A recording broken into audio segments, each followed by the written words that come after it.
Good evening, everyone. I apologize that it's taken me so long to get back to reading.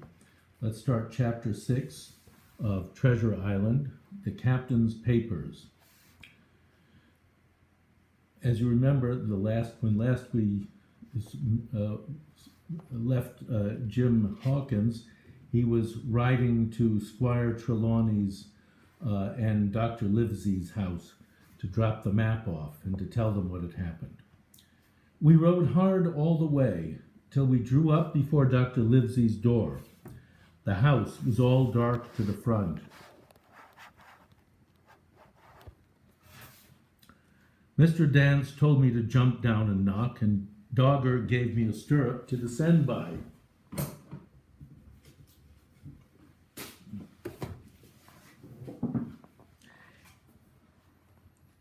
The door was opened almost at once by the maid.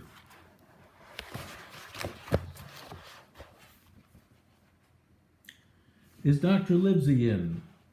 I asked. "No," she said. "He'd come home in the afternoon, but had gone up to the hall to dine and pass the evening with the squire."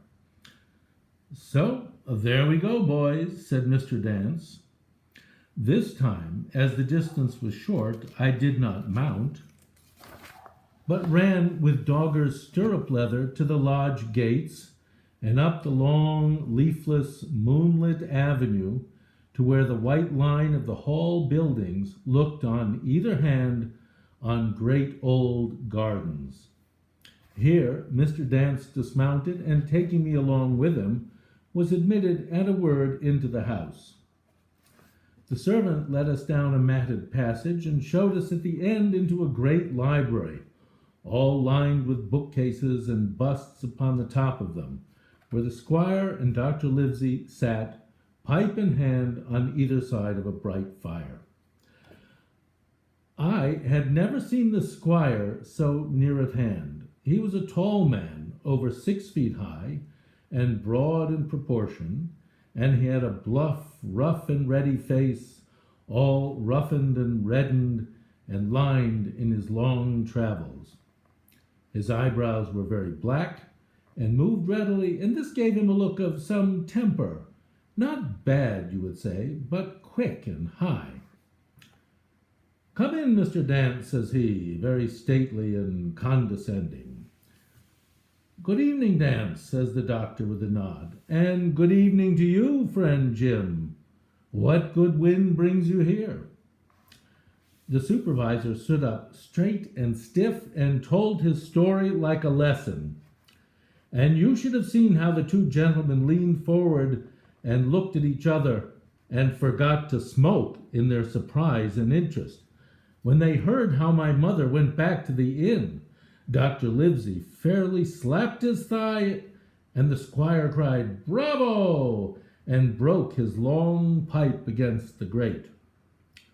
Don't forget they were sitting in front of a fire smoking, and they smoked pipes, and the pipes were made of clay, so if you knocked the pipe too hard on the grate, you would break it.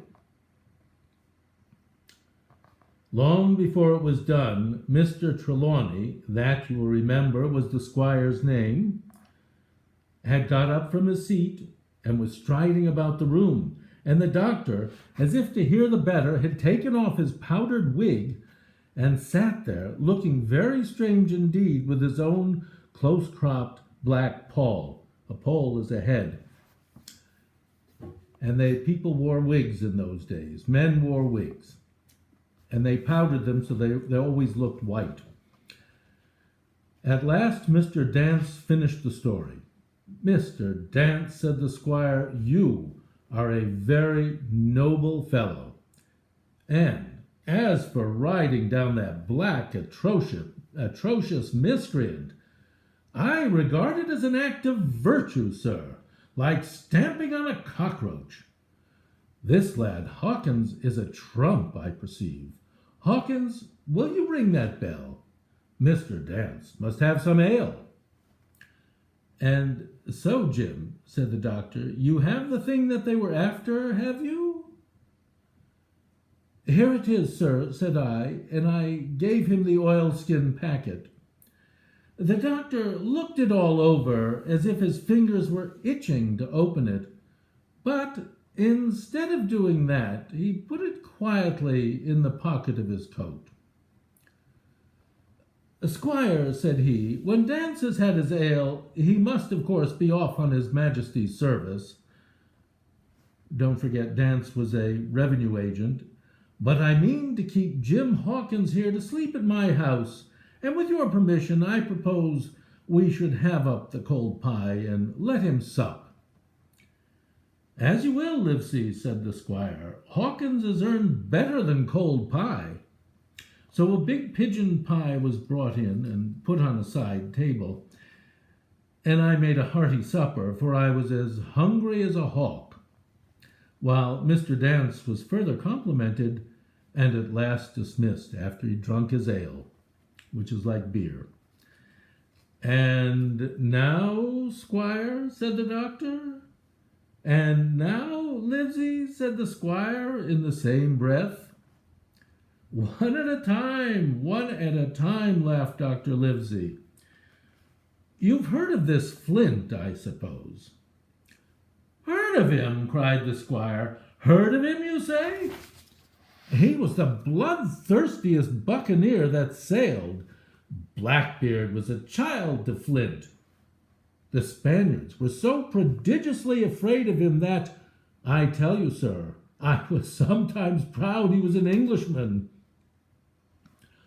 I've seen his topsails with these eyes off Trinidad, and the cowardly son of a rum puncheon that I sailed with put back, sir, into port of Spain."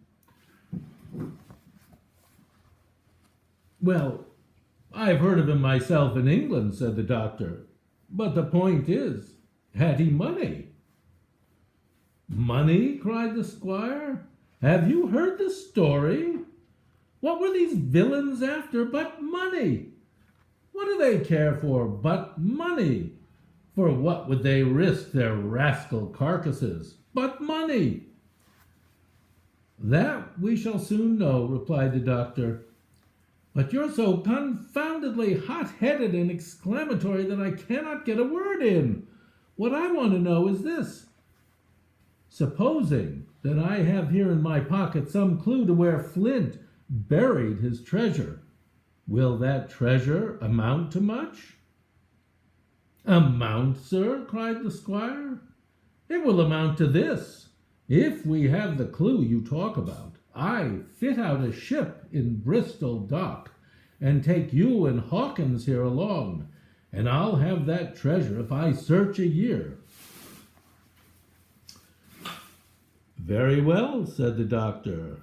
"Now then, if Jim is agreeable, we'll open the packet," and he laid it before him on the table. The bundle was sewn together, and the doctor had to get out his instrument case and cut the stitches with his medical scissors. It contained two things, a book and a sealed paper. "First of all, we'll try the book," observed the doctor. The squire and I were both peering over his shoulder as he opened it, for Dr. Livesey had kindly motioned me to come round from the side table where I had been eating to enjoy the sport of the search. On the first page there were only some scraps of writing, such as a man with a pen in his hand might make for idleness or practice. One was the same as the tattoo mark, "Billy Bones his fancy." Then there was Mr. W. Bones, William Bones, mate, and then "no more rum," and then "off Palm Key he got it," and some other snatches, mostly single words and unintelligible. Couldn't understand them. I could not help wondering who it was that had got it, and what it was that he got. A knife in his back, as like as not. "Not much instruction there," said Dr. Livesey as he passed on. The next 10 or 12 pages were filled with a curious series of entries. There was a date at one end of the line, and at the other a sum of money, as in common account books. But instead of explanatory writing to explain what the account was, what the money was for, only a varying number of crosses between the two. On the 12th of June, 1745, for instance, a sum of £70 had plainly become due to someone, and there was nothing but 6 crosses to explain the cause. In a few cases, to be sure, the name of a place would be added as off Caracas, or a mere entry of latitude and longitude, as 62 degrees 17 minutes 20 seconds by 19 degrees 2 minutes 40 seconds. Now, latitude and longitude is a way of telling where you are when you're trying to navigate or get someplace on the surface of the earth.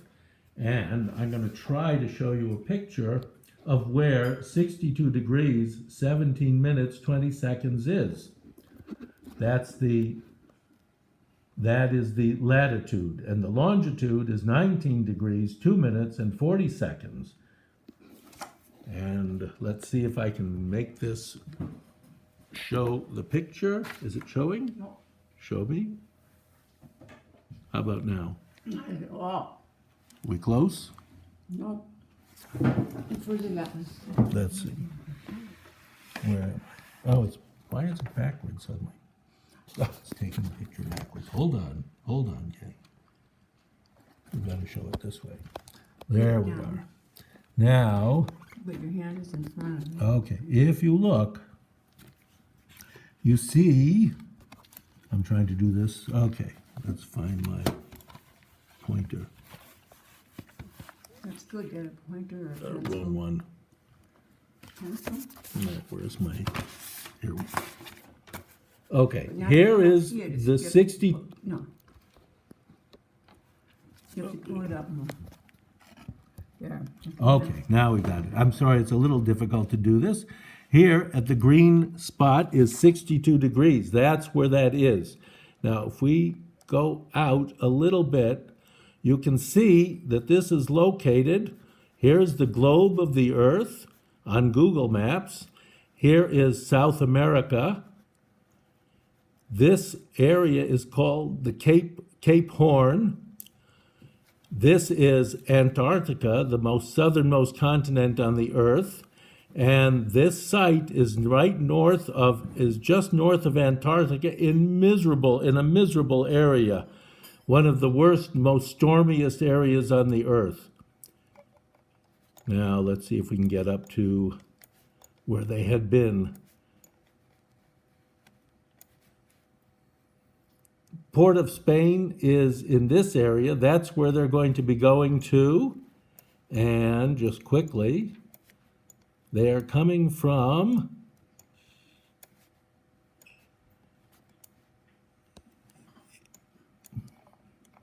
England over here, and Bristol is right in this area. There's Bristol. And that's where they're going to be sailing from. Anyway, let's get back to reading.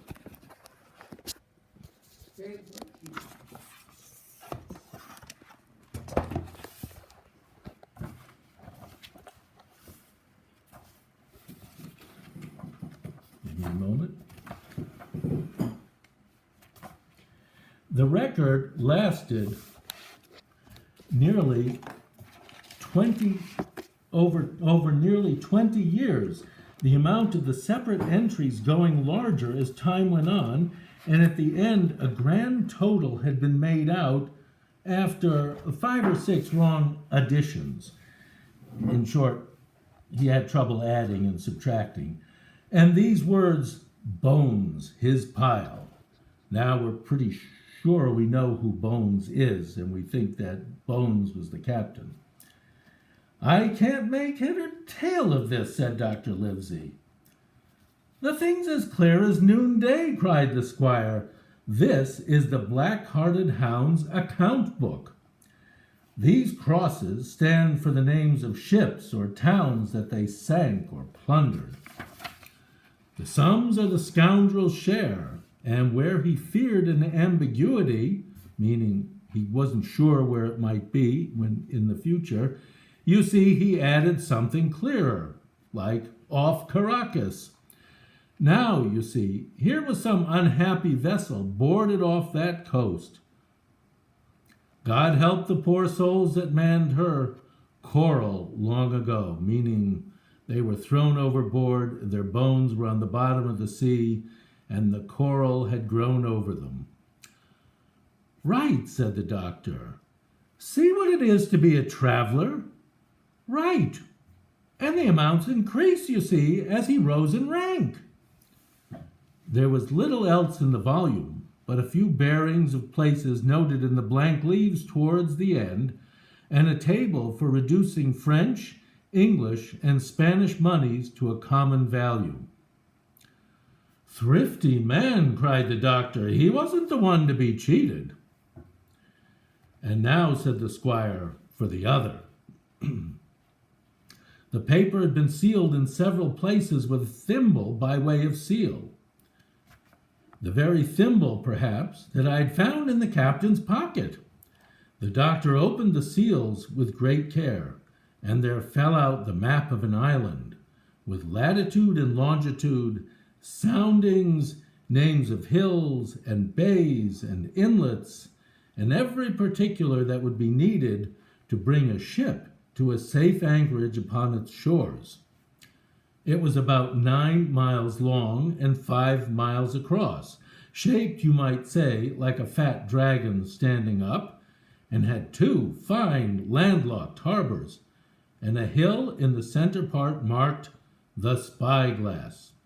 Now, there were several editions of a later date, but above all, 3 crosses of red ink, 2 on the north part of the island, 1 in the southwest, and besides this last, in the same red ink and in a small, neat hand, very different from the captain's tottery characters, shaky, he couldn't write very well, these words, bulk of treasure here. Well, that's encouraging, is it not? Over on the back, the same hand had written this further information. Tall tree, spyglass shoulder, bearing a point to the north of north-northeast. Skeleton Island, east-southeast and by east, 10 feet. The bar silver is in the north cache. A cache is a place where you store something. It's a French word, and it means something like you put it away in a safe place. You can find it by the trend of the East Hummock, that's a low hill, 10 fathoms south of the Black Crag with a face on it. A little bit peculiar and a little tricky. A fathom, by the way, is 6 feet or just about 2 meters.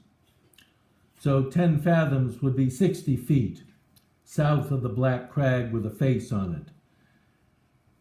The arms are easy found in the sand hill. Now, arms are weapons, like guns and swords. North point of North Inlet Cape, bearing east and a quarter north. JF. The FJF must be Flint. Maybe it's Jack Flint, John Flint.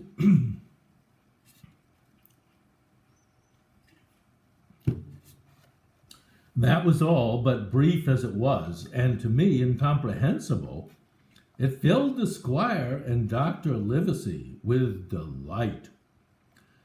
Livesey, said the squire, you will give up this wretched practice at once. He was a doctor, remember. Tomorrow I start for Bristol. In 3 weeks' time. 3 weeks. No, 2 weeks. No, 10 days. We'll have the best ship, sir, and the choicest crew in England. Hawkins shall come as cabin boy. You'll make a famous cabin boy, Hawkins. You, Livesey, are ship's doctor. I am admiral. We'll take Redruth, Joyce, and Hunter. Those were his people who worked for him, his servants. We'll have favorable winds, a quick passage, and not the least difficulty in finding the spot, because everything has been written down on the map, and money to eat, to roll in, to play duck and drake with ever after. Trelawney, said the doctor, I'll go with you, and I'll go bail for it. So will Jim, and be a credit to the undertaking. There's only one man I'm afraid of. And who's that? Cried the squire. Name the dog, sir. You, replied the doctor, for you cannot hold your tongue. We're not the only men who know of this paper. These fellows who attacked the inn tonight, bold, desperate blades, for sure, and the rest who stayed aboard that lugger, and more, I dare say, not far off, are, one and all, through thick and thin, bound that they'll get that money. We must none of us go alone till we get to sea. Jim and I shall stick together in the meanwhile. You'll take Joyce and Hunter when you ride to Bristol, and from first to last, not one of us must breathe a word of what we've found. Livesey, returned the squire, you're always in the right of it. I'll be as silent as the grave. That's the end of this chapter and the end of this part.